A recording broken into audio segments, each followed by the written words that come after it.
The state Senate's Internet and Technology Committee held a hearing yesterday examining potential risks and solutions of using AI in areas like hiring, healthcare, and financial services. It comes as some local and congressional lawmakers look to boost regulations on the rapidly evolving technology. Joining me now to discuss this and much more is State Senator Kristen Gonzalez. She is the lead sponsor of the New York AI Act and serves as the chair of the Senate's Internet and Technology Committee. Her district spans Brooklyn, Queens, and Manhattans. Thank you for joining us. Thanks for coming back on the show. We appreciate it. It's so good to be here. So talk first. There's a lot of AI legislation floating around right now, but talk first about your bill and this hearing yesterday where you guys heard from people on both sides of the issue, right? Yes. So my bill is the New York AI Act, and it seeks to regulate everyday uses of artificial intelligence, but in high-risk scenarios. So that's when these tools are making a decision about our lives. That could be in housing, that could be in healthcare, and that could be in financial services or others. And what we did in this hearing is we had representatives from labor, from the private sector and industry, from healthcare, from community organizations on the ground. We had advocates. And across the board, what we're seeing is a need for regulation because the harms are there, but certainly a robust discussion about how to get there. Talk about some of the cases where we have seen issues of discrimination or some kind of bias baked into these AI automated processes. Like, what are some of the most harmful examples we've seen? That's a great question. So I think one of the most notable ones that happened a couple of years back was United Healthcare using it for insurance decisions with a 90% error rate. But that's not the only time it's been used in housing applications where it's shown bias against, of course, housing applicants. Recently, there was a lawsuit against Workday, and that has now been certified as a class action lawsuit that has said that their hiring tools have been discriminatory. The lead person in that case is over 40. They are a Black American and also deaf, and they've received not only hundreds of rejections, but they've received it with expediency faster than any human could have reviewed their resume. So there are real life impacts when we're fully automating these decisions. And not only are those real life impacts pervasive across industries, but we're also seeing that it's happening disproportionately against marginalized groups, which is why we have to have a robust conversation around algorithmic bias and discrimination. So what you hear from the AI companies is that regulations like this are burdensome and that they restrict innovation, and that there's also, in New York, for example, there's already anti-discrimination laws on the books to enforce these kinds of things. I mean, aren't those things true? Yeah, we hear a lot from industry that they want to see in action, that they would rather not see regulation because they're worried about us getting in the way of innovation. But all of our bills are so intentionally written to focus on the use case and application and not on regulating the technology itself, which means we can continue to develop new technology, continue to innovate, but of course have appropriate guardrails.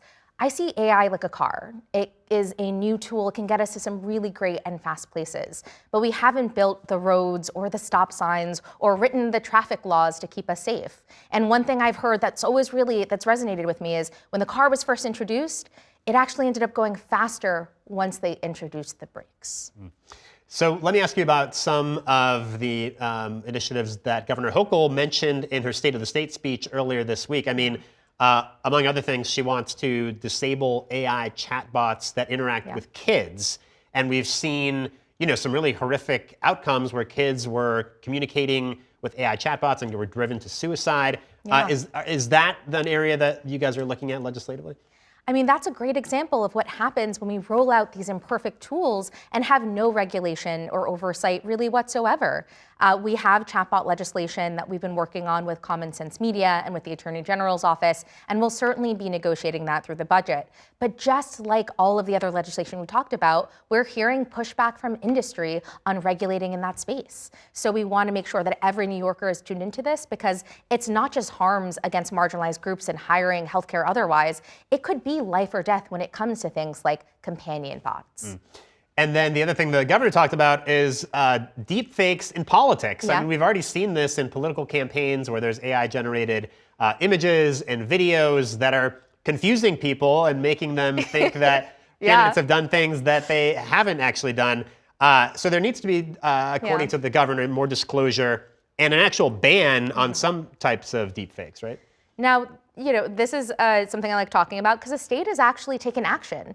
A couple of years ago, through the state budget, I passed the New York Fair Act, which was the first time we were setting a standard for what is deceptive media in political communications. And we said that there needed to be watermarks and disclaimers, but we've seen some abuses of that. I think the Cuomo ad was a really good example in the last cycle. We want to be stricter and we want to build on that, but there are always First Amendment concerns. So I'm excited to work with the governor's office on good language here, but we certainly want to see the language to make sure we're putting forward a strongest version of a bill, but also protecting our First Amendment rights. And so when you mention, some of the exceptions like satire, yes. I guess the idea is if you see an AI video and it's, obviously ridiculous and kind of meant to be funny, that's one thing. Yeah. Where real disinformation is something else, I guess, where you're actually leading the viewer to think that they're just saying something that's not real. I mean, it's hard to make that distinction. That was part of our standard. I mean, that was part of the conversation. What does it mean to have deceptive media? For us, it means reasonably trying to convince a voter that something happened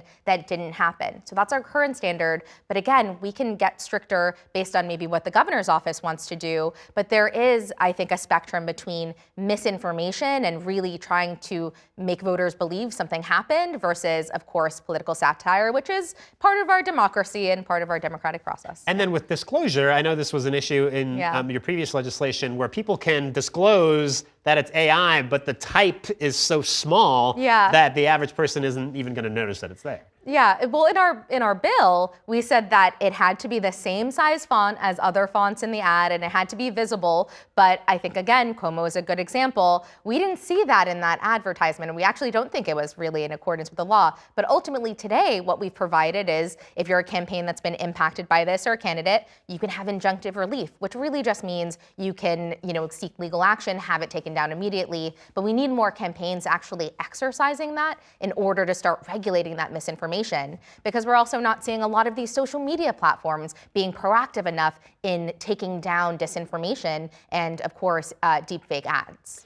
Talk a little bit about what we're seeing out of Washington, because one thing you hear from the AI industry is, well, we can't have this patchwork of regulations, one state and the other. It should be something that's national on the federal level. But we're not seeing anything out of Washington. If anything, they're trying to block regulation, right? I think that's right. They actually, the Trump administration signed an executive order and that created an AI litigation task force that is threatening to litigate states that are, being overburdensome with our legislation. But we have to act because the harms are here. And I really do want to say for every New Yorker, the inaction piece only benefits tech companies. It only benefits tech oligarchs who are friends with the Trump administration. And who it hurts in the short term, it hurts us, marginalized New Yorkers, it denies us opportunities, and these, of course, large language models continue to take our information and our data and our intellectual property and use it for their tools. So we have to see state legislation because New Yorkers deserve to be protected. What is your worst fears about the technology? Because, there's job loss, there's kids using AI to cheat on exams and to write their school papers, but then there's potentially really catastrophic outcomes, right? If this gets sort of out of control without any guardrails. Oh, well, I am someone who, as a regulator, I try to live in between. There are AI Zoomers who want to see it solve every problem in the world, and Doomers that feel like it's going to be the end of civilization. I think I see that there are real risks from the frontier models, which we regulated, and I'm very happy to say that we did. The RAISE Act was signed into law, regulating the big existential issues like nuclear, bioweapons.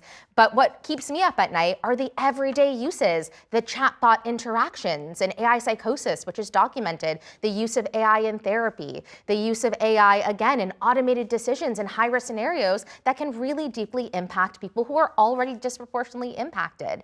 And of course, another thing I think about is our workforce and the potential for automation, as well as the impact on our climate. So you're going to see a lot more on workforce development, but also on the data center piece. All right, a lot of work ahead for you. State Senator, thank you so much for joining us tonight. Thank you for having me again. All right.